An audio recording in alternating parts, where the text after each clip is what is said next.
Ta ló fi ìyá alákàrà ṣeré? Ìyá alákàrà ó ń ta sánsán sí mi nímú. Ìyá alákàrà ó ń ta dòdò sí mi lẹ́nu. Ìyá alákàrà. Ṣé ẹ tẹ̀ rántí orin yìí? Àwọn orin tá a fi ṣe ìgbà èwe lábẹ́ igi ọdún lẹ́sí àwọn ìyá àgbà. Ẹ káàbọ̀ sí ìkànnì Ahondiwura Studios tá a ṣe fún àwọn oríṣiríṣi ìtàn Yorùbá eléyìí tó jẹ́ ìtàn àwòmọ́ mójú kúrò fún àwọn ọmọdé àti fún àwọn àgbàlagbà láti máa fi rántí ìgbà èwe wọn àti àwọn àṣàyàn ìtàn lóríṣiríṣi tí ò ní jẹ́ ká gbàgbé orírun wa. Onírúurú àlọ́ àpamọ̀, àlọ́ àpagbè, àlọ́ ìjàpá ọlọ́gbọ́n ẹ̀wẹ́ eléyìí tó ń kọ́ wa nípa ìwà ọmọlúàbí, tó ń kọ́ wa bí a ṣe ń ṣe àgbélárugẹ àṣà àti ìṣe ilẹ̀ Yorùbá.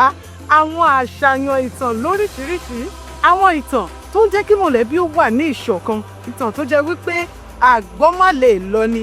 Tẹ́ bá ṣe ń rẹ́rìn bẹ́ẹ̀ náà lẹ́tù máa kẹ́kọ̀ọ́ ní ìkànnì Ahondiwura Studios. Àmọ́ o, má kàn wò lásán. Ó yá, ẹ bá wa dá sí i. Tẹ ìtọ̀nà tó wà lábẹ́ yẹn kí o sì máa tẹ̀lé wa. Fẹ́ràn rẹ̀, ṣàpínkárí rẹ̀, fi èròǹgbà rẹ̀ ṣọwọ́ ju gbogbo rẹ̀ lọ.